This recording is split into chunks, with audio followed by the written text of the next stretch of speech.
Sarah Mitchell had always been small for her age.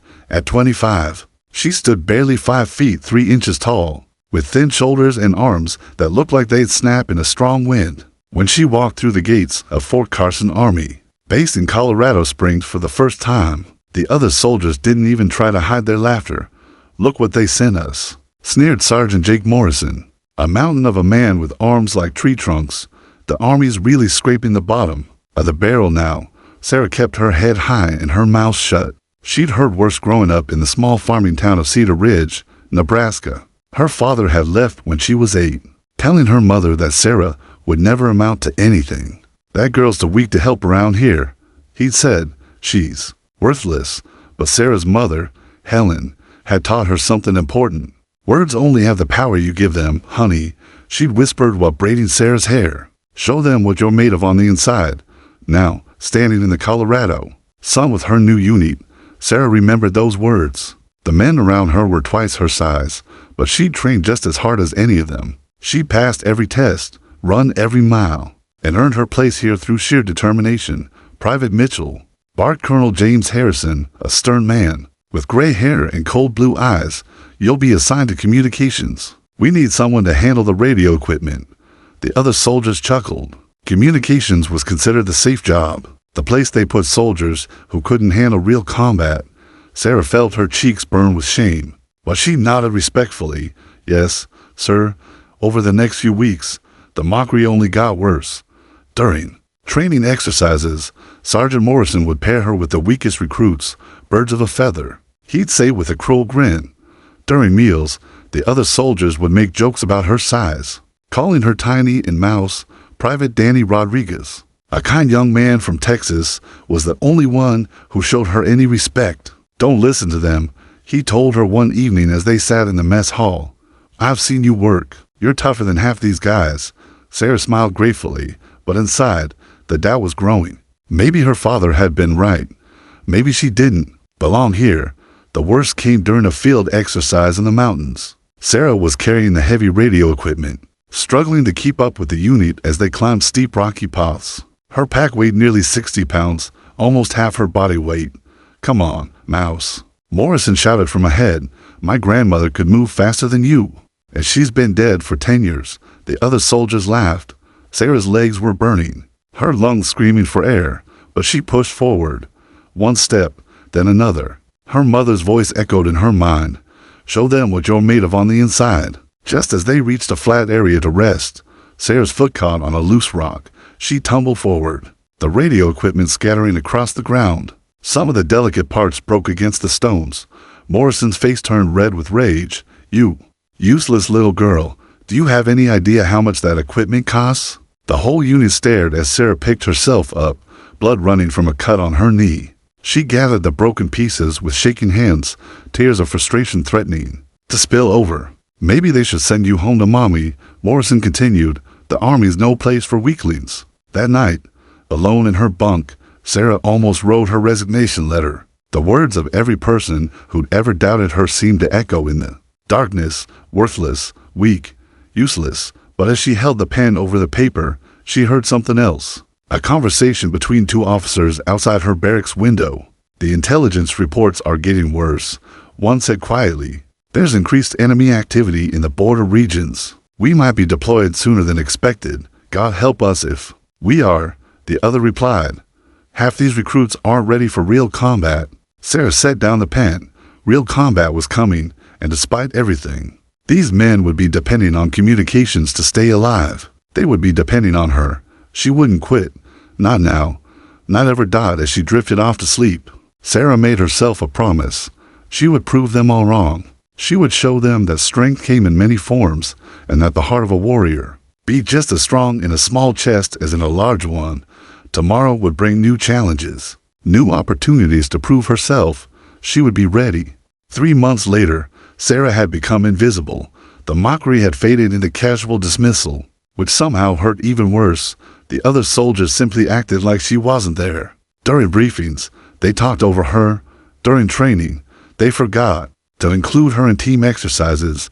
Even Private Rodriguez had been transferred to another unit, leaving her completely alone. Sarah threw herself into her work with the radio equipment. She studied every manual, memorized every frequency, and practiced every procedure until she could operate the systems blindfolded. If they wanted to treat her like just another piece of equipment, she'd be the best equipment they'd ever had.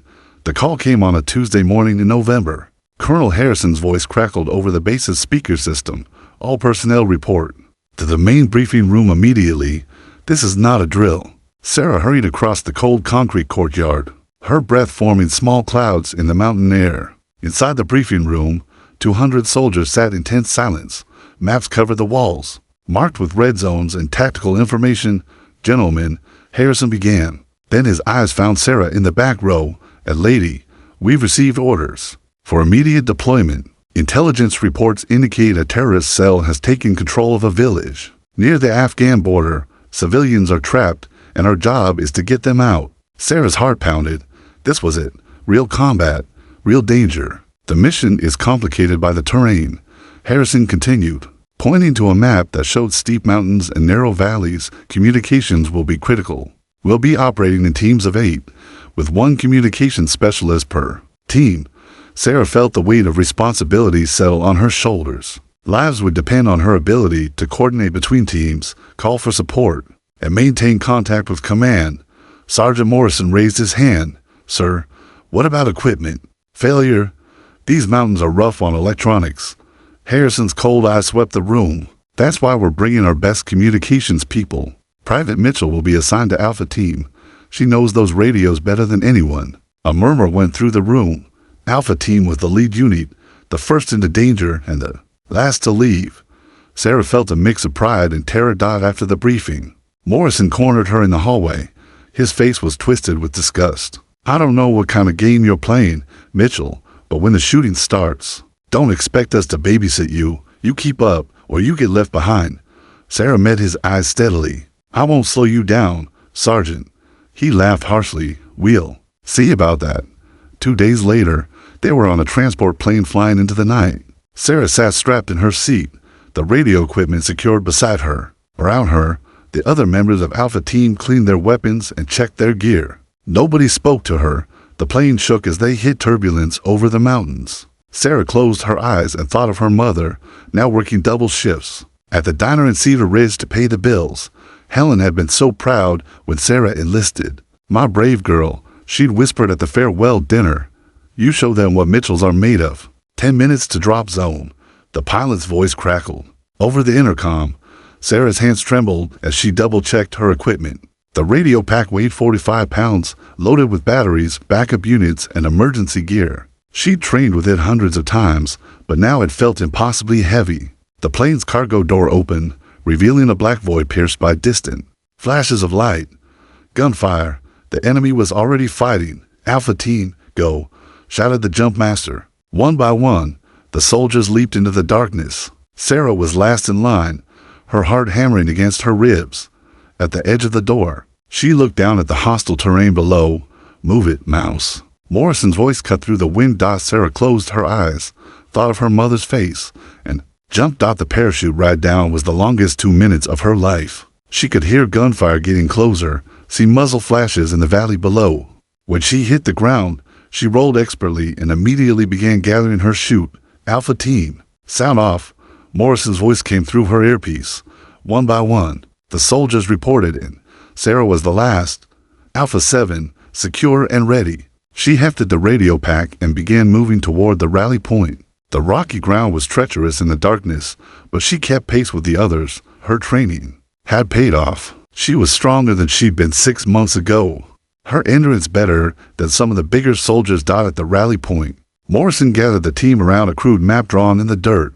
Village is 2 clicks north, he whispered. Intel says 20 to 30 hostiles, armed with automatic weapons. Our job is to secure the communications tower and maintain contact with the other teams. Sarah nodded, understanding her critical role. Without communications, the teams would be operating blind. People would die. They moved out in single file. Sarah near the middle of the group. The weight of the radio pack cut into her shoulders, but she gritted her teeth and pushed forward. Every step brought them closer to the enemy. Every step was a chance to prove herself. As they crested a small hill, the village came into view. It was worse than the briefings had described. Buildings were burning, and Sarah could see figures moving in the shadows. The civilians were trapped in there, somewhere, depending on Alpha Team to get them out. Morrison raised his fist, signaling the team to halt. He looked back at Sarah with contempt. "This is where we find out what you're really made of, Mouse," he whispered. "Try not to get us all killed." Sarah adjusted the radio pack and checked her weapon. Her hands were steady now, her breathing calm. The mocking voices from the past seemed to fade away, replaced by a quiet determination that surprised even her. "I'm ready, Sergeant," she said quietly. The real test was about to begin. The attack came without warning. Alpha Team had moved to within 50 yards of the village when the hillside erupted in gunfire. Muzzle flashes lit the darkness like deadly fireworks, and bullets whined overhead, striking rocks and sending chips of stone flying. "Take cover," Morrison screamed Sarah to behind a boulder, the radio pack slamming into her back. Around her, the other soldiers returned fire, their weapons chattering in short, controlled bursts. She could hear Morrison shouting orders, but the words were lost in the chaos of battle. "Alpha Base, this is Alpha 7, Sarah spoke into her radio headset, her voice surprisingly calm. "We're taking heavy fire from the village. Enemy positions on the north and east sides of the main street." "Copy, Alpha 7, came the response from headquarters. "What's your status?" Sarah peered around the boulder. Two of her teammates were pinned down behind a fallen tree. Unable to move, Morrison was frantically signaling for them to advance. But every time they tried to move, more gunfire drove them back. "We need air support." Sarah radioed, "Grid coordinates." She quickly read off the numbers from her GPS unit, marking the enemy positions. "Negative on air support." Headquarters replied, "Birds are grounded due to weather. You'll have to handle this on your own." Sarah's heart sank. They were on their own, outgunned and trapped. She looked at Morrison, who was staring at her with a mixture of desperation and disgust. "What did they say?" he demanded. "No air support. Weather's too bad for helicopters." Morrison cursed violently. "We're sitting ducks out here. We need to find another way around." But Sarah was studying the battlefield with new eyes. Her weeks of being ignored had taught her to observe, to notice things others missed. The enemy. Fire was coming from two main positions, but there was a gap between them. A narrow alley that led to the back of the village. "Sergeant," she said quietly, "I see a way." Morrison looked at her like she'd grown a second head. "What?" "That alley. Between the two buildings with the red roofs. It's a blind spot. If someone could get through there, they could flank the eastern position." Morrison squinted through the darkness. "That's a death trap. Anyone who goes down there is walking into a kill zone." Sarah nodded. "Unless they had someone to coordinate their movement. Someone who could watch the enemy positions and guide them through." She was already setting up her equipment, extending the radio antenna and switching to the tactical frequency that would let her communicate with all the teams at once. "You're crazy," Morrison said. "That alley's barely wide enough for one person, and it's completely exposed on the far end. Not if someone draws their attention away first." Sarah replied. She was working quickly now, her hands moving with practiced efficiency over the radio controls. "Bravo team is 200 yards to our west. If they create a diversion, I can guide someone through the alley to take out the eastern position." Morrison stared at her for a long moment. Around them, bullets continued to fly, and Sarah could hear the enemy fighters calling to each other in their native language. Time was running out. "Fine," Morrison said finally, "but I'm not sending one of my men on a suicide mission based on the word of some mouse who's never seen real combat." Sarah looked up from her radio. "Then I'll go myself." The words surprised her as much as they surprised him, but as she said them, she felt a strange calm settle over her. This was what she'd trained for. This was her chance to prove that strength came in many forms. "Are you insane?" Morrison hissed. "You'll be killed before you make it 10 yards. Sarah was already removing the heavy radio pack. She kept only the handheld unit and her rifle, leaving the bulky equipment behind the boulder. "I'm the smallest person here," she said simply. "I'll be the hardest to see in the dark, and I know these radios better than anyone. I can coordinate the attack while I'm moving." Morrison grabbed her arm. "I'm not letting you do this. It's suicide." Sarah looked down at his hand, then back up at his face. For the first time since she'd arrived at Fort Carson, she saw something other than contempt in his eyes. He was actually worried about her. "Sergeant," she said quietly, "those civilians in the village are counting on us. Your men are pinned down and running low on ammunition. This is the only way." She gently pulled free from his grip and spoke into her radio. "Bravo team, this is Alpha 7. I need you to prepare for a coordinated assault on the western positions. Wait for my signal." "Copy, Alpha 7, came the reply, standing by." Sarah turned back to Morrison. "Give me 3 minutes to get into position. Then have Bravo team open fire. I'll guide them through the radio while I move through the alley." Morrison looked like he wanted to argue, but another burst of enemy fire reminded them both that they were running out of options. 3 minutes, he said grimly. "Then we move." Sarah nodded and checked her weapon one last time. The rifle felt heavy in her small hands, but she'd trained with it until it was like an extension of her body.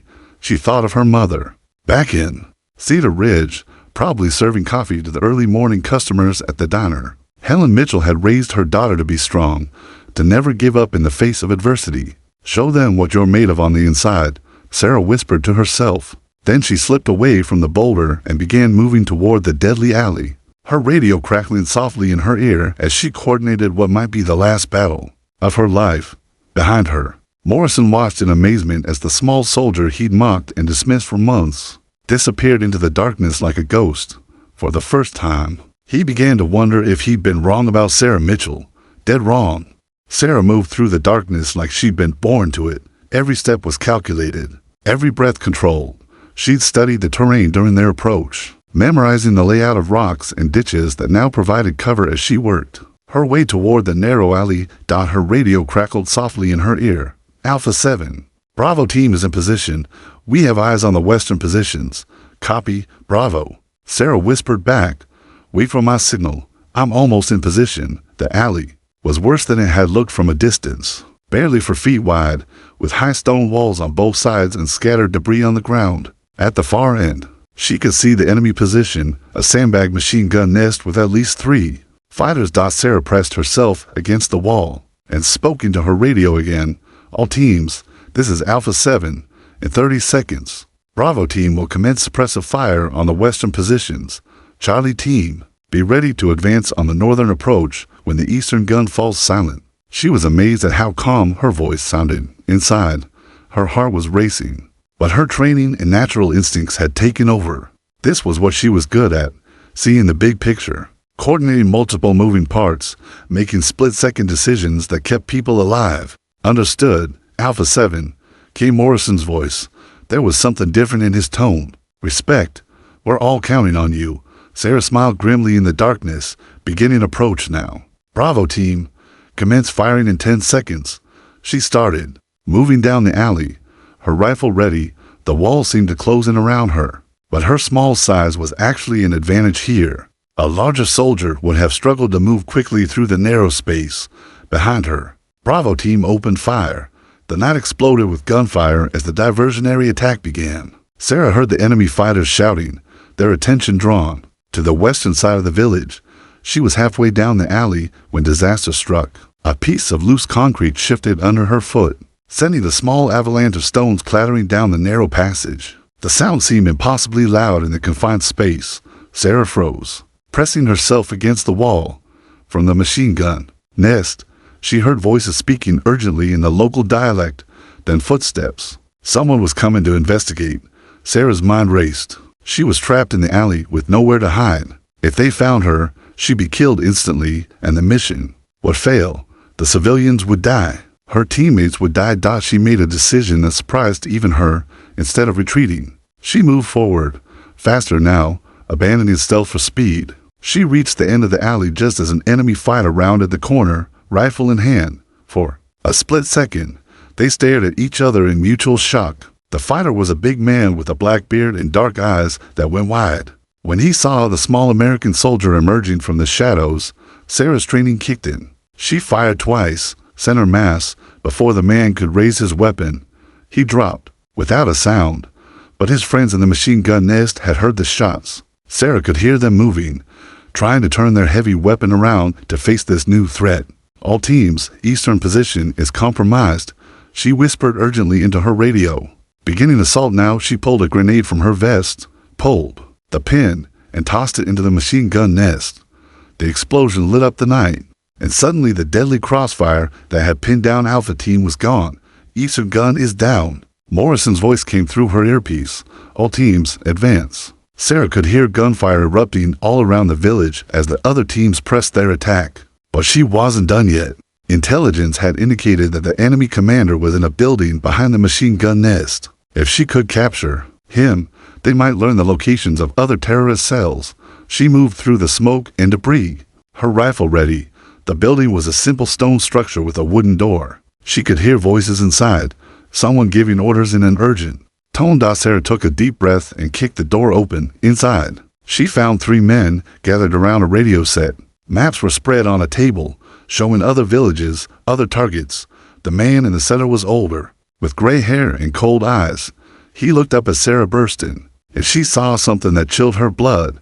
He was smiling. The little American. Mouse, he said in accented English, "You are very brave and very foolish." His hand was moving toward a pistol on the table. Sarah's finger tightened on her trigger.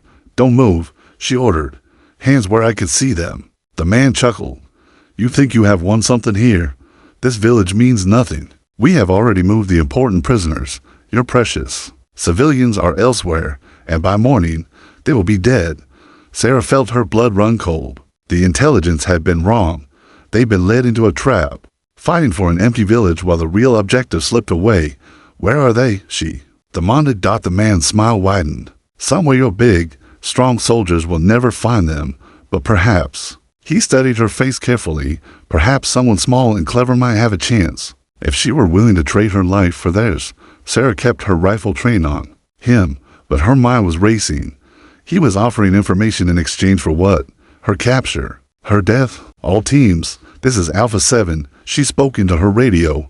Village is secure. But we have a problem. The civilians aren't here." Morrison's voice crackled back immediately. "What do you mean they're not there?" Sarah looked at the smiling enemy. "Commander." She was about to make the most important decision of her life. And for the first time since arriving at Fort Carson, she knew exactly what she had to do. The enemy commander sat back in his chair, still smiling that cold, calculating smile. "You have perhaps 5 minutes before my reinforcements arrive," he said casually. They were watching this village, waiting to see what the Americans would do. "You walked right into our trap." Sarah's radio erupted with frantic chatter. Morrison's voice cut through the noise. "Alpha 7, we need to extract now. Enemy vehicles approaching from the north." But Sarah didn't move her rifle from the commander's chest. "Where are the civilians?" "There is a compound in the mountains, 20 kilometers east," he said. "Hidden in caves that your satellites cannot see. 37 innocent people, men, women, children. By sunrise, they will all be executed unless what?" Sarah demanded. The commander leaned forward slightly. "Unless someone comes to trade places with them. Someone valuable enough to make it worthwhile." Sarah's blood ran cold. "You're talking about a prisoner exchange." "I am talking about a choice," he replied. "Stay here with your team, escape to safety, and those people die, or come with me and they live. Simple mathematics. Alpha 7. Morrison's voice was urgent now. "We're moving to your position. Get out of there." Sarah's mind raced. This wasn't part of any training exercise. No manual covered what to do when a terrorist offered to trade civilian lives for your own. But as she looked at the map spread across the table, showing the locations of villages throughout the region, she understood something terrible. This wasn't just about 37 people. It was about hundreds, maybe thousands. The intelligence she could gather from inside the enemy camp could save countless lives. "How do I know you'll keep your word?" she asked. The commander shrugged. "You don't. But you know what happens if you don't take the chance." Sarah could hear gunfire outside getting closer. Her teammates were fighting their way toward her position. Not knowing they were walking into an ambush, she had seconds to decide. She thought of her mother in Cedar Ridge, probably asleep now after her double shift at the diner. Helen Mitchell had raised her daughter to do the right thing, no matter the cost. "If I come with you," Sarah said slowly, "you release all the civilians immediately, no conditions." "Agreed." The commander stood up slowly, keeping his hands visible. "But once you leave this building with me, there's no going back. You understand this?" Sarah nodded. She understood perfectly. She was about to throw away everything, her career, her future, probably her life, for people she'd never met, people who would never know her name or what she'd sacrificed for them. But that didn't matter. It was the right thing to do. She spoke into her radio one last time. All teams, this is Alpha 7. I've secured valuable intelligence on enemy positions. Continue the mission. I'll catch up with you later. It was a lie, and somehow Morrison seemed to know it. Alpha 7, report your exact position. We're coming to get you. Sarah looked at the enemy commander, who was watching her with something that might have been respect. She made her choice. She switched off her radio. Sarah, Morrison's voice echoed faintly from the abandoned device. Sarah, respond. But Sarah was already moving toward the back door of the building with her captors. As they stepped into the night, she could see her teammates advancing through the village, searching every building for her. She wanted to call out to them, to explain what she was doing and why, but there wasn't time. Enemy reinforcements were already arriving, and if Morrison's team got caught in the crossfire. This way, the commander said, guiding her toward a narrow mountain path that led away from the village. You have made a wise choice, little soldier. Those people will live because of your courage. Sarah said nothing. She was thinking about something Sergeant Morrison had said weeks ago during training. In war, sometimes the bravest thing you can do is know when to surrender. At the time, she thought he was talking about tactical retreats. Now she understood what real surrender meant. It meant giving up everything you cared about for something more important than yourself. Behind them, the gunfire was fading as Morrison's team secured the village and realized that communications specialist was gone. Sarah could imagine their confusion, their growing panic as they searched for her. They would think she was dead, missing in action, presumed killed. Her mother would get a visit from an army officer who would express the nation's gratitude for her daughter's sacrifice, but Sarah wouldn't be dead. She'd be something worse, a prisoner in enemy hands, facing interrogation, torture, and eventually execution, all for 37 strangers who would never know what she'd done for them. As they climbed higher into the mountains, Sarah felt a strange peace settle over her. For the first time in her life, nobody was calling her weak or worthless. The enemy commander had recognized something in her that her own people had missed. She was strong enough to make the hardest choice of all, the choice to sacrifice everything for what was right. Far below them, Morrison's voice echoed through the village, calling her name, but Sarah Mitchell was already gone, disappearing into the darkness like the ghost her teammates would remember her as. The mouse had found her roar, and the enemy was about to learn what real strength looked like. 3 days later, the rescue helicopters found the civilians. All 37 of them were alive, released exactly as promised. Wandering confused and frightened along the mountain road 50 miles from their village, they spoke of a small American woman soldier who had appeared in their prison camp, spoken briefly with their captors, and then disappeared again into the night. None of them knew her name, but they were alive because of her. Back at Fort Carson, Colonel Harrison stood in his office, staring at a report that made no sense. Sarah Mitchell was listed as missing in action, but the mission had been a complete success.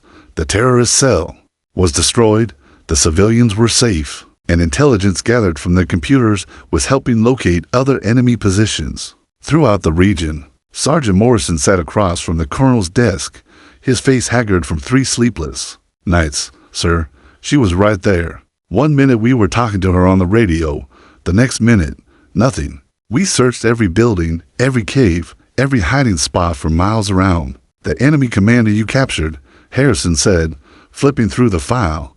What did he tell you? Morrison's jaw tightened. He keeps smiling. Sir, says we'll understand soon enough. Says the little American mouse is more dangerous than all of us put together. Harrison frowned. It was an odd thing for a captured terrorist to say about a missing soldier, especially one who'd been dismissed as too weak for combat duty. What they didn't know was that Sarah was very much alive. For 3 weeks, she lived in the enemy camp, enduring interrogation sessions where she gave away just enough information to seem cooperative, while actually feeding them false intelligence. She memorized faces, recorded conversations, and mapped the entire network of caves and tunnels that honeycombed the mountain. Her captors, expecting a typical American soldier to break under pressure, were puzzled by the small woman who seemed almost grateful for their hospitality. She ate their food, learned their language, and listened carefully to everything they said when they thought she couldn't understand. They had no idea they were housing a weapon more dangerous than any bomb. Sarah's escape came on a moonless night when the camp was celebrating what they thought was a successful attack on an American convoy. She slipped her bonds using techniques she practiced since childhood. Being small had advantages when it came to squeezing through tight spaces and slipping free from restraints designed for larger prisoners. She made her way through the cave system, avoiding guards and memorizing every turn.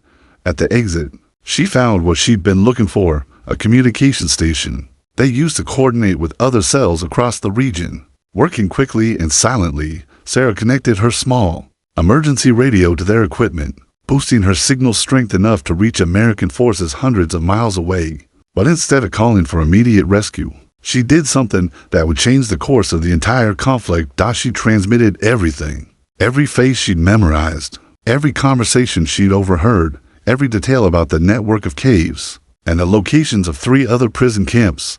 She downloaded their entire computer network, turning weeks of captivity into the intelligence coup of the decade. When she finally called for extraction, her voice was calm and professional.